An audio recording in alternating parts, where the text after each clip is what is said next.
It all started with a mysterious package, but ended with a curse that kills anyone who screams. The film opens by showing the life of a married couple, Jamie Ashen and Lisa Ashen, who appear to be living an ordinary day in their home. One day, while Jamie is fixing a broken sink pipe, with Lisa accompanying him, the calm atmosphere is suddenly interrupted by the sound of the doorbell. Feeling confused since they are not expecting anyone, Jamie stops what he is doing and walks to the door to check. However, when he opens it, there is no one outside, only a fairly large package left right in front of their house. Curious, Jamie brings the package inside, and together with Lisa, they open it. Inside, they find a ventriloquist doll, a type of doll commonly used in ventriloquism performances. The package is clearly addressed to Jamie, but there is no information about the sender, which already feels strange from the beginning. Even so, Lisa seems relaxed and even starts playing with the doll out of curiosity, joking that she is craving Chinese food for dinner. In that relaxed moment, Lisa suddenly remembers an old poem she used to hear when she was a child in her hometown. The poem talks about a mysterious woman named Mary Shaw, who has no children except her dolls, and warns that if you see her in your dreams, you must never scream. The memory passes quickly, and they put the doll aside without thinking too much about it. Lisa then asks Jamie to go out and buy dinner while she stays at home.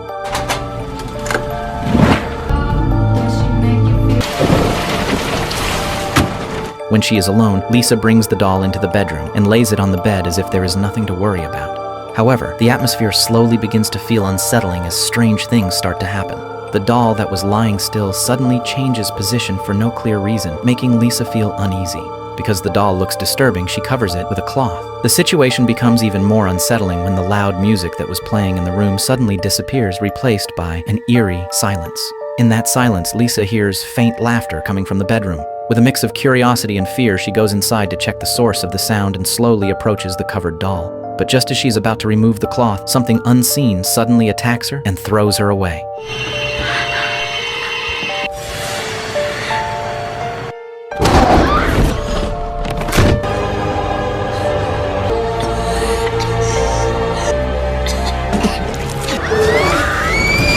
At the same time, Jamie, who has finished buying dinner, returns home without knowing what has happened. He walks in casually and heads straight to the kitchen to prepare their meal, thinking everything is fine. Not long after, he hears Lisa calling his name from the bedroom. Without hesitation, Jamie walks toward the sound, but his steps suddenly stop when he notices bloodstains in front of the bedroom door, followed by a faint, giggling sound coming from behind the cloth covering something inside the room.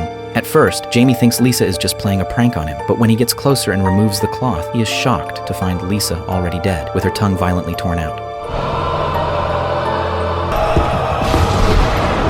Not long after the incident, the police arrive at the scene to investigate. Jamie is then questioned by a detective named Jim, who immediately suspects him because there are no signs that anyone else entered the house. During the interrogation, Jamie tries to explain that Lisa's death might be connected to the package containing the doll he received earlier. He even mentions a legend from his hometown that says ventriloquist dolls can be a bad omen and bring death to those around them. However, to Jim, this explanation sounds unreasonable and hard to believe. Due to the lack of solid evidence, Jamie is eventually allowed to go home, although he remains under police surveillance. You can go, Ash. You're a free man for now.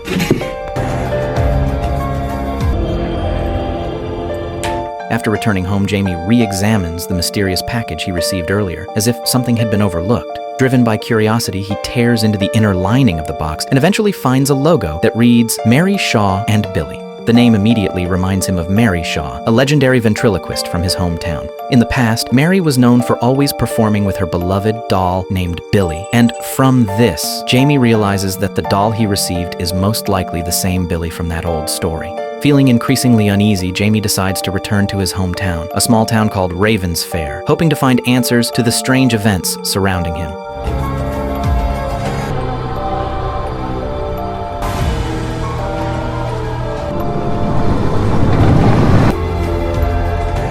Upon arriving at his family home, he is greeted by Ella Ashen, a beautiful woman who turns out to be his father's young wife. Without wasting time, Jamie goes to see his father, who now looks very different from how he remembers, confined to a wheelchair due to a stroke. Since he has been away for so long, Jamie had no idea about his condition, which further shows how distant their relationship has been. Even so, his father assures him that he has changed and is no longer the same man he used to be. Jamie then explains the purpose of his visit and begins asking about an old poem his mother used to recite when he was a child, one that is connected to Mary Shaw. He tries to find out whether the poem is just a story or if it has any relation to what he is currently experiencing. However, Ella dismisses it as nothing more than a fairy tale, while his father explains that people in the town still strongly believe in myths and old legends. Unsatisfied with their answers, Jamie decides to focus first on arranging Lisa's funeral. I'm not staying long. Got a funeral to prepare. Jamie. After arriving, Jamie finds a grave marked with the name Billy, but when he checks inside, the coffin is empty. He places the doll inside the empty coffin and closes it, even though he feels uneasy when he notices Billy's face seemingly turning toward him. After finishing, Jamie returns to the motel, hoping everything is finally over.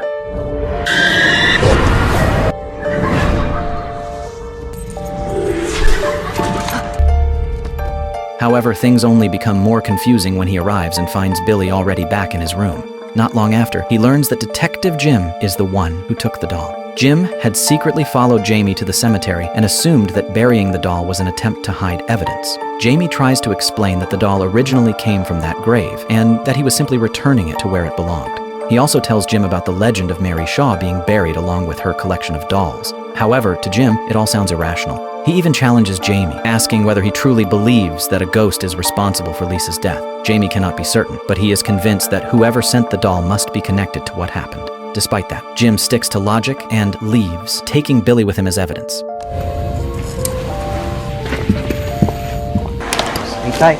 The next morning, Jamie quietly sneaks into Jim's room, which happens to be right next to his. Without the detective knowing, Jamie manages to take the doll Billy back because he believes it is not just evidence, but the key to everything that has been happening to him. Without wasting any time, he immediately brings Billy to Henry Walker's house to seek a clearer explanation. When he arrives, Henry instantly recognizes the doll and confirms that Billy indeed belongs to Mary Shaw, a legendary ventriloquist he once watched perform when he was a child. From there, Henry begins to recount the events from the past that marked the beginning of the terror in Raven's Fair. He remembers how Mary performed on stage carrying an empty box, then called out the name Billy. Unexpectedly, the doll was actually among the audience, right on the seat where young Henry was sitting. Mary then asked Henry as a child to bring Billy onto the stage, and the performance began. At that moment, Billy seemed almost alive and even thanked Henry, making the show even more captivating. Mary herself was known as an elderly woman who lived alone without a family, except for the doll she treated like her own children. However, the performance took a strange turn when a young boy named Michael Ashen, who was related to Jamie's family, suddenly disrupted the show. With a disrespectful attitude, Michael claimed that he could see Mary's lips moving, which meant the doll was not actually speaking, but it was Mary providing the voice. This made Mary visibly irritated, and she seemed to respond through Billy. But at that point, things became even more unusual because Billy appeared to have emotions of its own and began reacting in an unnatural way. Where are you, Billy? Bringing him to me? Could you check under your seat? Thank you, Henry. Makes me wanna... Wonder what? I can't I help can it. see your lips moving. Who said? I did. He thinks you're a dummy. That I'm doing your voice for you. What do you say to that, Billy? But that can't be true. I'm as real as you are, and him I'll show alone. you. We should show this boy just how real I am. Who's the dummy? Oh, bring him up here. A few weeks after that incident, Michael suddenly disappeared without a trace, and not long after, Mary was found dead. However, Henry never clearly explains who was responsible for her death. He continues his story by saying that his father, who worked as a funeral director at the time, received Mary's final request through her will. In that will, Mary asked for all of her dolls to be buried with her, totaling more than 100 dolls. She even requested that her body be treated like a doll before being buried. Driven by curiosity, young Henry secretly approaches Mary's coffin to see her body for himself. But when he climbs onto it, the coffin loses balance and falls, bringing him down with it.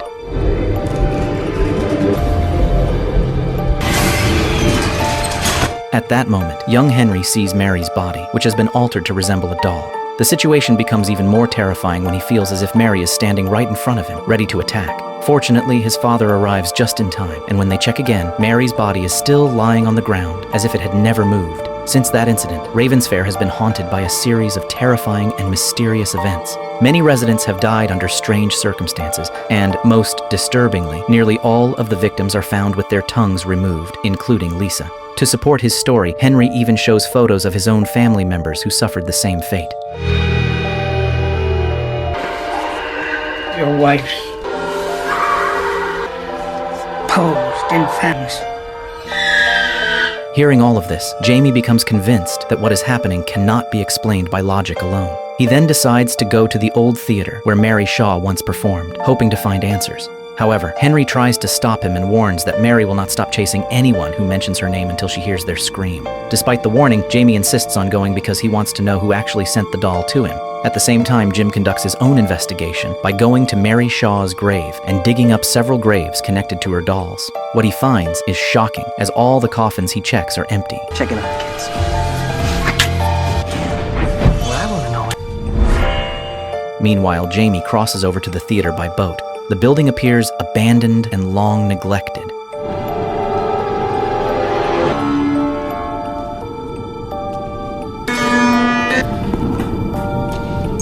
As he explores inside, he finds a chest containing a book that explains in detail how to create a perfect doll. Inside the book are also records of people who have gone missing, including Michael Ashen. Not long after, the atmosphere in the room suddenly turns completely silent, and through the reflection in a mirror, Jamie sees the figure of a corpse sitting motionless on a chair before it suddenly disappears.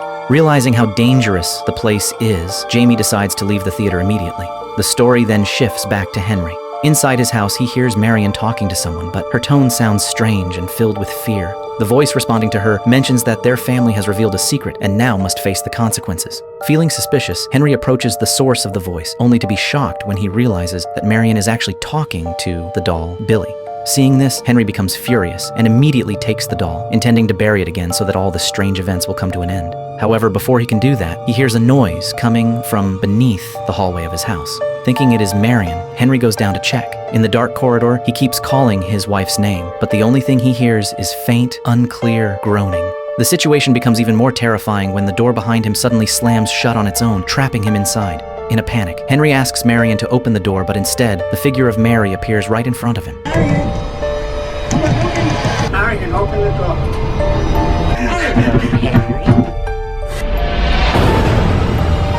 Overwhelmed by fear, Henry loses control and screams, sealing his fate as he is killed with his tongue violently removed. After leaving the theater earlier, Jamie returns to his father's house. He wants a clearer explanation about Mary Shaw, especially after discovering the name Michael Ashen in the book he found. Hearing this, his father finally reveals a story from the past that had been kept hidden. After Michael disappeared, the Ashen family, along with the townspeople, confronted Mary and accused her of kidnapping him, since Michael had previously embarrassed her during the performance. Even without solid evidence, they forced their accusation and carried out a cruel act by cutting out Mary's tongue, which ultimately led to her death.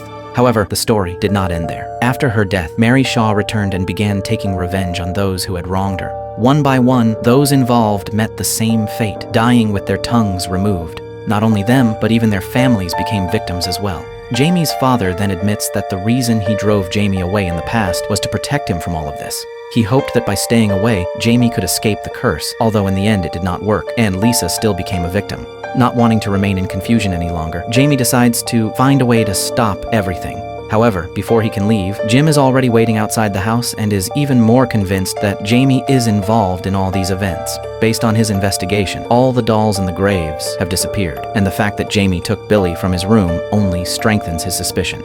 Behind the curtain, all of Mary Shaw's doll collection is neatly arranged, as if everything has been gathered in one place.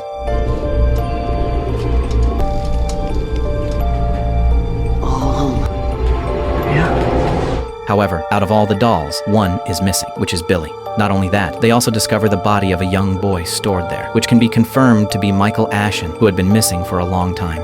The atmosphere becomes even more unnatural when all the dolls inside the cabinet suddenly turn their heads in the same direction.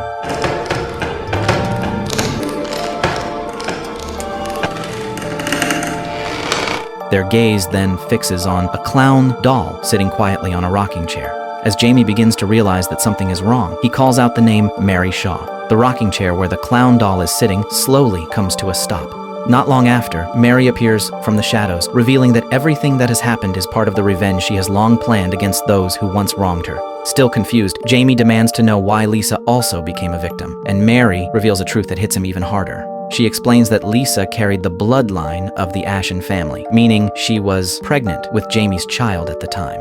In other words, Mary's revenge does not stop with the previous generation, but continues on to their descendants. The situation quickly turns chaotic when Jim tries to fight back by firing his gun at her. However, this only triggers a more dangerous reaction, as the surrounding dolls begin to move one by one. Realizing that Mary can shift and hide within the dolls, they try to destroy everything before it is too late. Jamie quickly throws a light source toward the pile of dolls, causing a fire to spread and engulf the entire room.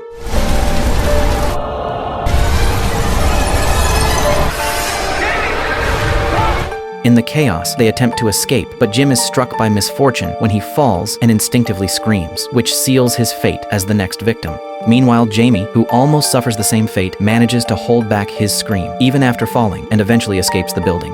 Although he makes it out, Jamie realizes that everything is not over yet. He remembers that there is still one doll that has not been destroyed, Billy. Without wasting time, he heads to Henry's house, since that is where he last left the doll. Upon arriving, he finds Marion still grieving over Henry's death. Marion tells him that Jamie's father had come earlier and taken Billy from the house.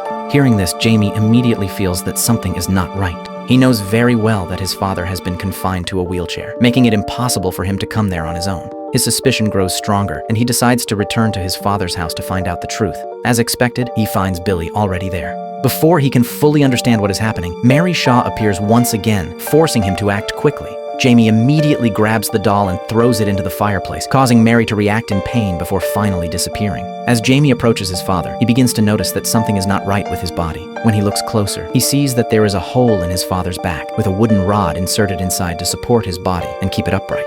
At that moment, Jamie finally realizes that his father has been dead for a long time and has only been used like a puppet. Behind all of this, Ella has been the one controlling everything. With her ventriloquist skills, she manipulates his father's body from behind using the rod, creating the illusion that he is still alive and able to speak.